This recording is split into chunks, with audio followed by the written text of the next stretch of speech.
All right, so today we're here at Sam's Club and we're doing a little bit of shopping. So they got these elevated gardens, wood look elevated garden bed. These are, I think I saw on another YouTube channel, they were saying that these are going to be banned soon for backyard gardening. Nothing surprises me. But one thing I can promise you is that they don't have any shortages here. There's no shortages, there's no empty shelves, there's no exaggeration of the truth. Maybe there's a few product recalls, for instance, like dog food. Yeah, so Newsweek says we got cat and dog food recalls. Recalled over salmonella risks to both pets and people. A lot of folks have been talking about this here recently. And this is a question that I actually have for you about these recalls and salmonella and, what was the other one? Listeria? And I was like, when are they gonna include pet food in this? And here's the thing, a lot of folks think that Purina is the worst dog food you could possibly buy, but they don't realize that Purina gets their raw materials from pretty much the same source as everybody else. Yeah. So Purina is just the biggest name that's getting drugged through the mud, but quite possibly most of these brands are probably giving your dog cancer. But it says that the Food and Drug Administration, the FDA, has announced the company's voluntary recall of batches of both cat and dog food. Random sample testing detected the presence of salmonella and listeria. Viva Raw, a company that produces USDA-approved raw pet food for cats and dogs, confirmed the voluntary recall in a statement published on the company website. 3 duck recipe products have been recalled: Viva Duck for dogs ground, Viva Duck for dogs chunked, and Viva Pure Duck for cats and dogs. The affected products come from lot 22853, which was first shipped on October 24th. So, as always, throw it away. Don't even bother trying to get a refund. Isn't judging us after the raw food. I wonder what kind of dog food he feeds his dog. But I think they're pretty stocked up here. No fears of food shortages or empty shelves. I'm not gonna lie to you about that.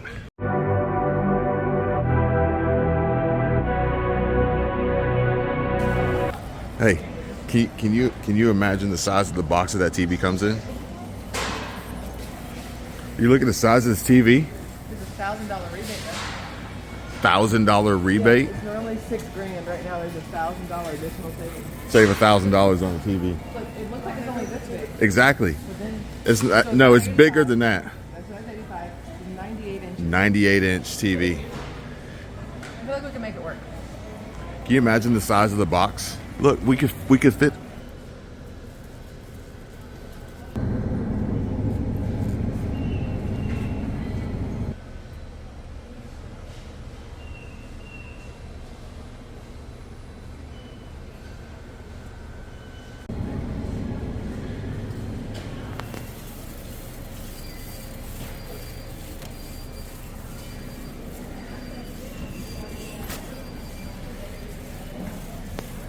All right, so today we're here at Sam's Club and we're doing a little bit of shopping. But one thing I can promise you is that they don't have any shortages here. There's no shortages, there's no empty shelves, there's no exaggeration of the truth. But I think they're pretty stocked up here. No fears of food shortages or empty shelves. No, because here's the place to get it.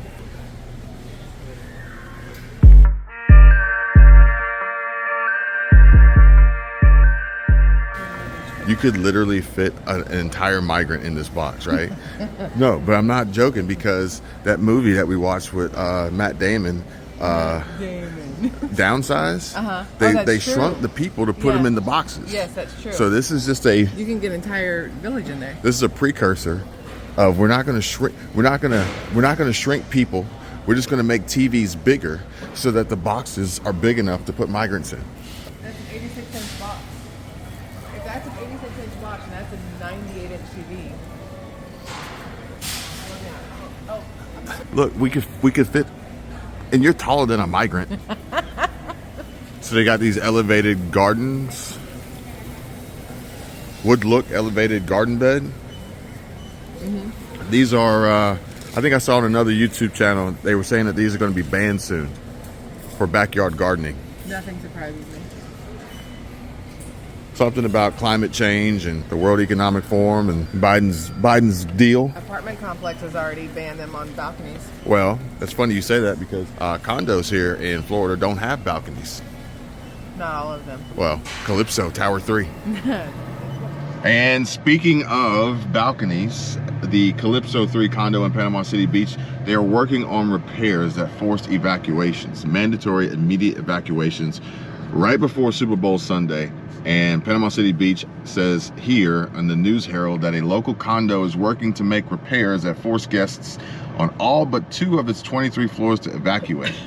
In a press conference on Monday, Mark McWaters, building code administrator for Panama City Beach, gave an update on the evacuation order that was issued by the city to Calypso 3 on Friday, and city officials were notified Thursday evening that the internal fastening system of some of the building's guardrails was compromised. And he says this is not a structural issue with the columns of support. It is a guardrail issue separate from the structural itself.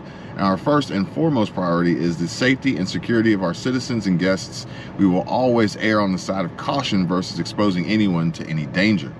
And as we do our walks, I can look back on Squirrel Tribe Life and see so many different videos from the beach and from the street with condos with no balconies, with no railings. Like I think that this may be the next big wave through Florida of these assessments and these inspections hitting these balconies and these railings that are inadequate. Like we've seen so many being reconstructed, like torn down and rebuilt. And actually what I'll do is I'm gonna try to get a shot today and show you guys the Mid-Bay Bridge, because it too, these structures, they have a lifespan, okay? They're not lifelong, they're not lifetime builds. They have a lifespan, and when they reach their half-life, you really need to be looking at maintenance, and when they reach their full service use life, they need to be replaced. So that's exactly what they're doing right now, or getting started to do work on the Mid-Bay Bridge, and it's at its half-life, I believe. I think it's 15 years old, and fortunately, they're saying it's not going to raise the price of the toll, but at the end of the day, these repairs, this maintenance needs to be done, or else we could have some really extremely bad and catastrophic problems as a result. I got distracted by protein powder.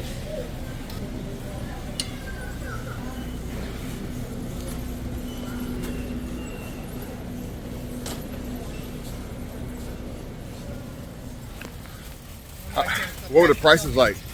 What are the prices like? What they have been? Normal? For the last couple months, yeah. No crazy increases? No, Well, I can't no say massive that. increases? I can't say that because I didn't have the eggs I normally get, so I don't know if they would have gone up in price, but for them to be completely out is definitely different. And I didn't go look at the meats and things because I don't like their meats and things. But everything we got is normal.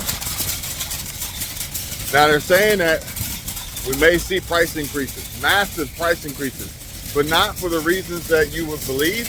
And it's actually specific to Florida. One of the perks of living in Florida is the no state income tax. But one of the drawbacks, people would say, would be property taxes. And property taxes in Florida are pretty high.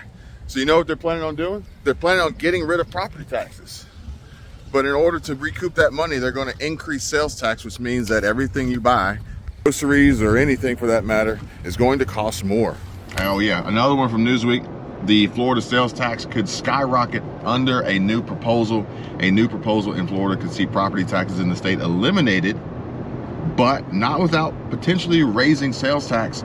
And the proposal filed by Republican Representative Ryan Chamberlain outlines plans to get rid of property taxes, replacing lost revenue with the establishment of a consumption tax.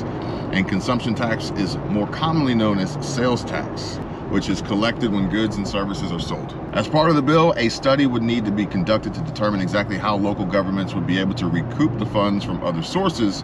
And this bill is about one thing, he says. It's about starting down the road toward phasing out and eliminating Florida's property tax. He confirmed that the Office of Program Policy Analysis and Government Accountability would be directed to conduct the necessary research. I'm sure that Chamberlain probably has a substantial property with a really high property tax bill. But me personally, I don't really agree with this one because I don't own property in Florida. So why am I going to pay more in a consumption and sales tax to offset other people paying their own property tax? Are there any other states that have no property tax? Good question. Because I don't see this working, because then Florida, that is already, you know, very highly trafficked, everybody will try to move to Florida. That's the whole point. They want to sell the houses and do everything else, but then it's going to be so incredibly overgrown or over filled that it's going to be a place nobody wants to visit anymore. So then you've killed your tourism because everybody has moved here instead. So according to landlordstudio.com, September 20, 2023, states without property taxes include Louisiana, Hawaii, Alabama, Delaware, DC, West Virginia, and aren't those some South Carolina, Arkansas, Mississippi, New Mexico. Sorry, I was waiting on it to load. Sorry. So there's more states that have no property tax. My bad. States with the lowest property taxes. I was about to say, that would make no sense to me. Yeah, the states with the lowest property taxes. The states with the highest property taxes include New Jersey, New Hampshire, Texas, Nebraska, Wisconsin, Illinois, Connecticut, Michigan, Vermont, North Dakota. So there's nobody with zero property tax. Let's see here. Are there states without property tax? Honestly, I don't think that there's any state without property tax, because it doesn't say clearly whether or not there's a state. Okay, wait, hang on here. Here it is. States without property tax. And it says that, sadly for investors, the answer is no. There are no states without property tax. And this is because property tax is a useful way for local governments to fund public services such as schools, fire and police departments, infrastructure, and libraries. Well, and because without property tax, the only people who would want to live there are people who own things. Everybody else would want to leave because they're not going to want to pay for you to have property. Seems like a nice gimmick to get people here. We got Bank of America warning customers of a data breach after a vendor hack. They're saying that Bank of America is warning customers of a data breach exposing their personal information after Infosys McCamish Systems, IMS, one of its service providers, was hacked, and customers' personal identification or personally identifiable information, PII, exposed in the security breach includes the affected individual's names, addresses, social security numbers, dates of birth, and financial information, including account and credit card numbers. So if you see any added credit lines on your credit report, then maybe you've been a victim. And if you haven't checked your credit report, then you might want to. And we're not the only ones suffering with our income, because Gen Zs and millennials, according to Fortune magazine, are looking to dodge layoffs and turning to low-paid but stable government jobs. And it says that amid a widespread layoffs and economic uncertainty, Gen Z and millennials are flirting with the idea of stability over a glitzy career. And now government jobs are all the rage on TikTok, with the hashtag government jobs racking up over 22 million views and counting. I wonder if there's an increase in Google search trend volume. But I doubt we'll see any of these TikTok trends picking up of people working government jobs for free, like they do at Kroger, or cleaning bathrooms at Taco Bell or Burger King.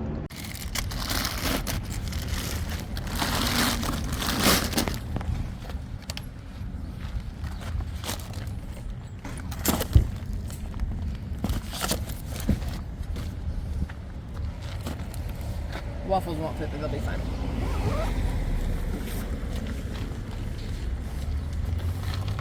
Is that a Disney bag? Yep. Huh. I see the smoke. You guys can't see it, but there's a van back here. He's gonna pull up here in a minute. It's the van or the truck. I don't know which one it is. You can't see it and you can't smell it. But homeboy is getting baked. We know it because we Shit. smell it. We might have a contact high. That's like when you can smell it in traffic. That's wild.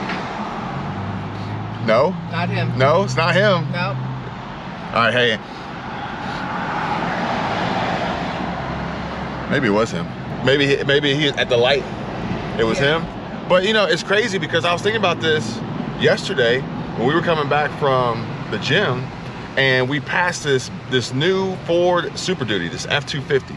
And we passed this F-250, and you were like, man, why does this truck look so stupid? And it's because the wheels and the offset. Yeah, you see him looking at me, he's paranoid as hell. Yep. The wheels and the offset. It was kind of like a, you know, it's stereotypical, you know. I call it the Mexi-Lane. It's a Mexican stance. It was a Mexican stance truck, like the offset was. I call it cockroach. Yeah, you know, super wide. Honestly, I'm not a huge fan of fender flares, but that one really needed it because the wheel offset was just wild. It was way out there. Yeah. But the thing is like, look, I'm not saying that he's one of them, but I know people who aren't here legally, who have $60, $70, $80, $100,000 trucks. Yeah. That makes you wonder, Well, how did they get them? There's a variety of ways that this could have happened. Odds are they didn't walk into a dealership and apply for a loan because they don't have a social security number. Things that make you really go, like, make you wonder, like, did they get credit from somewhere else? Are they buying some of this hacked personal data off the dark web? Are they paying all cash?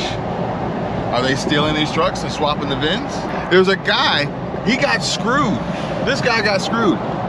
He bought like a $60,000 or $70,000 Camaro from Carvana. I'm pretty sure it was Carvana. He had it for like a year or two. He never drove it really. He goes to sell it. Okay. He goes to sell it or trade it in, one or the other. The dealership says it's stolen. The VIN under the hood didn't match the VIN on other parts of the vehicle, and when they plugged in the OBD2, it proved what the real VIN was, and it was a stolen car that Carvana sold to him. They confiscated it, and he's out of his money. No, so I would lose my shit then.